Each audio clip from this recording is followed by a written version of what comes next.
Assalamualaikum sahabat-sahabat yang dirahmati Allah. Hari ini saya akan menceritakan tentang mengungkap fakta mengejutkan. Batu Malin Kundang ternyata menyimpan pesan rahasia yang baru terbaca sekarang. Namun sebelumnya saya sarankan, like dan subscribe ke channel ini sangat membantu. Bayu memandang lautan yang luas dari tepian pantai air manis. Angin sore yang lembut menyentuh wajahnya, membawa aroma asin laut yang sudah sangat familiar bagi warga Padang. Tapi sore itu berbeda. Ada sesuatu yang memanggilnya. Sesuatu yang membuat Bayu merasa seakan ada rahasia besar tersembunyi di balik legenda Malin Kundang. Di hadapannya berdiri batu legendaris itu. Bentuknya masih sama seperti foto-foto yang beredar di internet. Seorang pria berlutut dengan tubuh membatu. Tampak menyesali sesuatu yang sangat berat. Bayu menatap batu itu dalam diam, lalu mengeluarkan sebuah kertas lusuh dari sakunya. Kertas itu ditemukan kakeknya di sebuah kotak kayu tua, terkubur di bawah lantai rumah lama mereka. Tulisannya aneh, menggunakan huruf kuno yang mirip aksara Minangkabau. Namun, di sudut kertas itu tertulis jelas sebuah petunjuk. Saat matahari jatuh ke ufuk barat, bayangan akan menunjukkan jalan menuju kebenaran. Bayu merasa jantungnya berdetak lebih cepat. Ia memperhatikan posisi matahari yang perlahan tenggelam.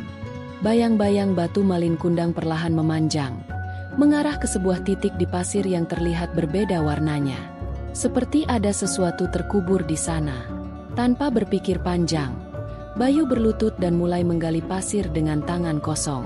Orang-orang di sekitarnya memperhatikan aneh, tapi Bayu tidak peduli. Semakin dalam ia menggali, pasir menjadi lebih keras, hingga akhirnya jari-jarinya menyentuh sesuatu yang padat dan berbentuk aneh. Saat ia menariknya keluar, sebuah benda seperti lempengan batu kecil berhiaskan ukiran rumit muncul dari dalam pasir. Lempengan itu terasa hangat di tangannya, seolah benda itu memiliki energi tersendiri. Bayu menelan ludah. Lempengan itu tampaknya merupakan bagian dari sesuatu yang jauh lebih besar, sesuatu yang belum pernah ia bayangkan sebelumnya. Saat ia mengangkat kepalanya, cahaya jingga matahari senja menerpa permukaan batu Malin Kundang. Dan sesaat Bayu melihat sesuatu berkilat di tubuh batu itu, sesuatu yang sebelumnya tidak pernah terlihat. Seketika itu pula, Bayu menyadari, legenda ini belum berakhir. Bayu mendekatkan diri ke batu Malin Kundang dengan napas tertahan. Cahaya senja yang semakin redup memperjelas sesuatu yang sebelumnya tersembunyi. Di permukaan batu, tepat di bagian dada sosok batu itu, muncul pola-pola samar, seperti ukiran yang telah terkikis oleh waktu dan hujan. Dengan hati-hati, Bayu mengusap debu dan lumut yang menempel. Perlahan-lahan, pola itu menjadi lebih jelas. Bukan sekadar retakan alami, melainkan susunan simbol aneh, saling berkaitan membentuk semacam peta atau petunjuk. Ia membandingkan simbol itu dengan lempengan batu kecil yang baru saja ia temukan. Ternyata, ukiran di lempengan itu adalah bagian kecil dari pola besar yang terukir di tubuh batu Malin Kundang. Bayu merasakan bulu kuduknya meremang. Apakah batu ini bukan sekadar simbol kutukan, melainkan juga menyimpan sesuatu yang lebih dalam? Ia menyentuh lempengan itu pada bagian batu yang sama motifnya. Tiba-tiba, hawa di sekitar berubah.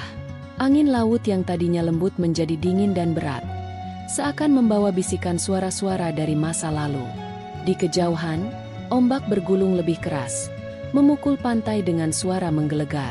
Para pengunjung pantai mulai bergegas pergi, tidak menyadari perubahan aneh yang terjadi di sekitar Bayu. Tiba-tiba, sebuah suara tua berbisik di telinganya.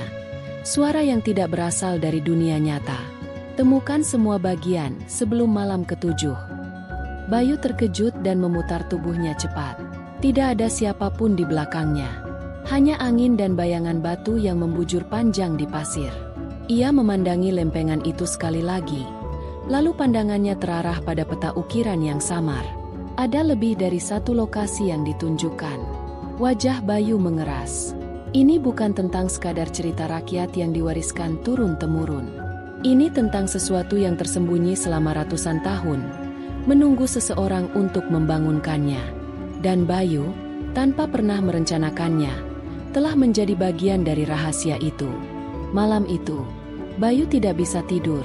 Ia menyalakan lampu meja kecil di kamar penginapannya, membuka kertas tua yang diwariskan kakeknya dan menaruh lempengan batu di sampingnya. Ia menyalin dengan hati-hati pola-pola dari batu malin kundang yang sempat ia lihat sebelum senja benar-benar berakhir. Peta sederhana mulai terbentuk. Di tengahnya ada pantai, jelas menggambarkan pantai air manis.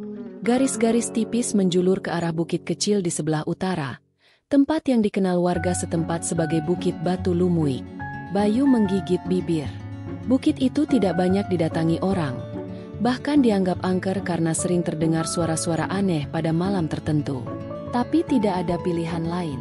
Waktu sudah berjalan, dan suara itu menyuruhnya menemukan semua bagian sebelum malam ketujuh. Dengan tas kecil berisi senter, pisau lipat, dan botol air, Bayu memulai perjalanan ke bukit itu di tengah malam. Jalanan setapak kecil menanjak ke arah perbukitan. Semak belukar liar menyentuh kakinya. Dan sesekali ia mendengar suara-suara dari hutan yang membuatnya waspada. Ketika ia mencapai lereng bukit, Bayu berhenti sejenak, menyalakan senternya dan mencari petunjuk. Tidak ada apa-apa, hanya batu-batu besar yang ditutupi lumut tebal dan pepohonan tua yang berderit diterpa angin. Namun, saat ia menyorotkan cahaya ke salah satu batu yang menjulang aneh, Bayu melihatnya. Sebuah ukiran kecil, sama persis dengan simbol yang ada di lempengan. Ia mendekat, mengusap lumut yang menutupi permukaan batu, dan menemukan bahwa batu itu berbentuk seperti pintu kecil. Bayu merasakan desiran dingin di tengkuknya. Ini pasti bukan kebetulan. Dengan jantung berdebar, ia menekan bagian tengah ukiran itu. Untuk sesaat tidak terjadi apa-apa. Tapi kemudian, batu itu bergetar perlahan, dan sebuah rongga kecil terbuka di dasar batu. Di dalamnya, bersemayam sebuah benda yang memancarkan kilauan samar di tengah gelap malam. Bayu meraih benda itu dengan tangan gemetar. Sebuah lempengan lain, lebih besar dari yang pertama, dengan ukiran yang lebih rumit. Lempengan ini tampaknya menjadi kunci untuk mengungkap sesuatu yang lebih besar lagi. Namun sebelum Bayu sempat memeriksa lebih jauh, suara langkah kaki mendekat dari balik pepohonan. Langkah itu berat, berirama, seakan-akan bukan manusia biasa yang berjalan mendekatinya. Bayu mundur perlahan, berusaha menyembunyikan dirinya di balik batu besar. Nafasnya bergetar, sementara langkah-langkah berat itu semakin dekat. Di bawah sinar bulan yang samar, sesosok bayangan muncul dari balik pepohonan. Sosok itu tinggi dan mengenakan jubah lusuh berwarna kelam. Wajahnya tidak terlihat jelas, tertutup bayangan dari tudung yang dalam. Di tangan kirinya tergenggam tongkat kayu yang ujungnya bercabang aneh, seperti akar pohon yang membatu. Bayu menggenggam erat kedua lempengan di dalam tas kecilnya. Ia tahu ia tidak boleh ketahuan. Tapi entah bagaimana, sosok itu seolah bisa merasakan kehadirannya. Sosok berjubah itu berhenti tepat di depan batu dengan ukiran tadi. Ia mengangkat tongkatnya tinggi-tinggi, lalu menekannya ke tanah dengan kekuatan besar. Getaran aneh merambat di tanah, membuat batu-batu kecil di sekitar berguling pelan. Bayu menahan napas. Sosok itu mulai berbisik dalam bahasa yang asing di telinganya. Bahasa yang tidak pernah ia dengar sebelumnya namun terasa sangat tua, seolah berasal dari masa yang terlupakan. Seketika, batu pintu tempat Bayu menemukan lempengan mulai menutup perlahan, seakan dikendalikan oleh bisikan itu. Bayu sadar, jika ia menunggu lebih lama, ia akan terjebak di bukit itu bersama sosok tersebut. Tanpa pikir panjang, ia melangkah mundur, berusaha menjauh sepelan mungkin. Namun sebuah ranting kering patah di bawah kakinya, menciptakan bunyi kecil yang memecah keheningan. Sosok itu menghentikan bisikannya. Kepala di balik tudung perlahan berputar, mengarah tepat ke tempat Bayu bersembunyi. Dalam sekejap, sosok itu melangkah cepat ke arah Bayu, jauh lebih cepat dari gerakan manusia biasa. Bayu berbalik dan berlari sekuat tenaga menuruni bukit, diiringi suara langkah berat yang terus memburunya di belakang. Bayu tidak berani menoleh. Ia hanya berlari, menerobos semak, melompat melewati batu, dan sesekali hampir terjatuh di jalanan licin. Bayangan sosok itu selalu terasa hanya beberapa langkah di belakangnya, membuat jantung Bayu berpacu tak terkendali. Ketika ia hampir mencapai kaki bukit, Sebuah cahaya terang mendadak muncul dari kejauhan, menyilaukan matanya. Bayu mengerem langkahnya. Matanya menyipit menatap ke arah cahaya itu, berharap menemukan jalan keluar. Tetapi, yang ia lihat justru sesuatu yang sama sekali tidak ia duga. Cahaya yang menyilaukan itu datang dari arah laut. Jauh lebih terang dari apapun yang bisa dijelaskan oleh logika. Bayu berhenti, terengah-engah, mencoba untuk mengatur napasnya yang sudah semakin cepat. Cahaya itu bergerak perlahan, seolah mengundangnya untuk mendekat. Sesaat ia ragu. Semuanya terasa sangat aneh. Seakan alam semesta sedang berusaha menggiringnya ke dalam sesuatu yang tidak ia mengerti. Namun, langkah-langkah berat yang semakin dekat dari belakang memaksanya untuk bergerak maju. Langkahnya semakin pasti, menuju cahaya itu, meskipun rasa takut dan penasaran bertarung dalam dirinya. Apa yang bisa ia lakukan? Apa yang bisa terjadi lebih buruk lagi? Saat ia mendekat, cahaya itu mulai menipis. Terungkaplah apa yang ada di baliknya. Sebuah pohon besar, tidak seperti pohon biasa. Batangnya berkilau seperti emas. Sementara ranting-rantingnya melengkung dengan bentuk aneh, seperti tangan yang terangkat ke langit. Di sekitar pohon itu terdapat kumpulan batu-batu besar yang terukir ukiran-ukiran kuno, hampir identik dengan yang ada di Batu Malin Kundang. Bayu merasa ada hubungan kuat antara semua ini.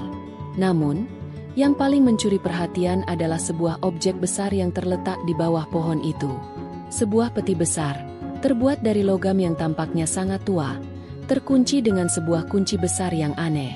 Di atas peti, terdapat ukiran yang menyerupai pola-pola yang ada pada lempengan batu yang ditemukan Bayu sebelumnya. Dengan hati-hati, Bayu melangkah lebih dekat ke peti itu. Tangan kanannya gemetar saat ia menyentuh permukaan peti yang dingin. Ia merasa sebuah kekuatan besar yang tersembunyi di dalamnya. Seakan-akan peti itu adalah inti dari semua yang terjadi. Namun, tiba-tiba suara berat dan dalam dari balik pepohonan menggema, menegaskan bahwa sosok berjubah itu semakin mendekat. Suara bisikannya terdengar lebih jelas, seperti peringatan. "Jangan sentuh itu." Bayu terkejut dan memutar tubuhnya. Sosok itu kini muncul di hadapannya, lebih dekat dari sebelumnya. Dengan tongkatnya yang bercabang, sosok itu memandang Bayu dengan tatapan yang tajam dan penuh makna, seperti sedang menguji apakah Bayu akan melangkah lebih jauh atau mundur. Mata Bayu bertemu dengan mata sosok itu. Dalam hening, sosok itu mengangkat tangannya dan memberi isyarat agar Bayu tetap diam. "Sebelum kau membuka peti itu," suara itu bergema dengan kekuatan yang membuat tanah di sekitarnya bergetar. "Kau harus siap menghadapi apa yang tersembunyi di dalamnya. Tidak ada yang bisa kembali setelah ini." Bayu tidak tahu apa yang harus dilakukannya. Di dalam hati, ia merasa ada sesuatu yang harus ia ungkap, sesuatu yang lebih besar daripada dirinya. Namun apakah ia benar-benar siap untuk menghadapinya? Suasana semakin tegang. Waktu berjalan sangat lambat, dan Bayu bisa merasakan ketegangan yang mengalir di udara. Semua jalan menuju jawaban terasa terbentang di depannya, tapi tidak ada yang tahu apa yang akan terjadi setelahnya. Dengan keputusan yang bulat, Bayu menganggukkan kepala. Ia tidak bisa mundur. Apa yang ia cari selama ini, semua yang ia coba pahami, ada di depan matanya sekarang. Cahaya bulan menyinari peti itu, dan detak jantung Bayu terdengar keras di telinganya. Ia melangkah maju, mendekati peti itu sekali lagi. Sosok berjubah itu diam, memandangnya dengan tatapan tajam yang seolah menantang, namun tidak menghalangi Bayu. Dengan satu tarikan napas dalam, Bayu menekan kunci besar yang ada di atas peti. Suara keras terdengar ketika kunci itu berputar, dan peti terbuka perlahan. Di dalamnya, terdapat sebuah gulungan kertas kuno yang terikat rapat dengan tali. Bayu membuka gulungan itu dengan hati-hati, dan segera membaca tulisan yang tertulis di sana. Tulisan itu menceritakan kisah yang sangat mirip dengan legenda yang selama ini ia dengar, tentang Malin Kundang. Namun, cerita ini lebih dalam, lebih jelas, dan mengungkapkan kebenaran yang tersembunyi. Ternyata, bukan hanya kutukan yang menjadikan Malin Kundang batu, tapi ada suatu kekuatan yang lebih besar yang mengikat dirinya dengan takdir. Kisah itu mengisahkan bagaimana Malin Kundang, meskipun telah menyakiti ibunya, sebenarnya terjebak dalam permainan kekuatan yang lebih besar. Seperti halnya Bayu, ia juga terperangkap dalam jaring takdir yang sulit dipahami. Ada kekuatan alam yang mengatur, ada hal-hal yang harus dijalani, meskipun menyakitkan. Bayu merasakan suatu kedalaman yang luar biasa saat membaca setiap kata di gulungan itu. Seolah-olah sejarah dan masa depan terjalin bersama. Ia menyadari bahwa tidak ada yang terjadi tanpa alasan, bahwa setiap kejadian adalah bagian dari perjalanan yang lebih besar, lebih misterius. Sosok berjubah itu tiba-tiba berkata dengan suara yang lebih lembut, "Sekarang kau tahu, semua ini adalah ujian bagi mereka yang berani mencari kebenaran." Bayu mengangguk perlahan, hatinya penuh dengan pemahaman baru. Ia menyadari bahwa cerita ini bukan hanya tentang malin kundang atau kutukan. Ini adalah kisah tentang perjalanan batin, tentang bagaimana setiap langkah dalam hidup selalu membawa kita menuju pemahaman yang lebih dalam tentang diri kita dan dunia di sekitar kita. Akhirnya, Bayu kembali ke desa, membawa lempengan dan gulungan itu sebagai bukti bahwa kebenaran yang tersembunyi dalam legenda dan sejarah telah terungkap. Namun, ia tahu, perjalanan ini belum berakhir. Ada lebih banyak yang harus dipahami, lebih banyak yang harus dijelajahi, dan lebih banyak pelajaran yang harus dipelajari. Dan begitulah, kisah malin kundang yang terkenal akhirnya terungkap dengan cara yang tak terduga, membawa hikmah yang dalam bagi siapa saja yang berani mencari kebenaran, meskipun terkadang perjalanan itu penuh dengan ketegangan dan misteri.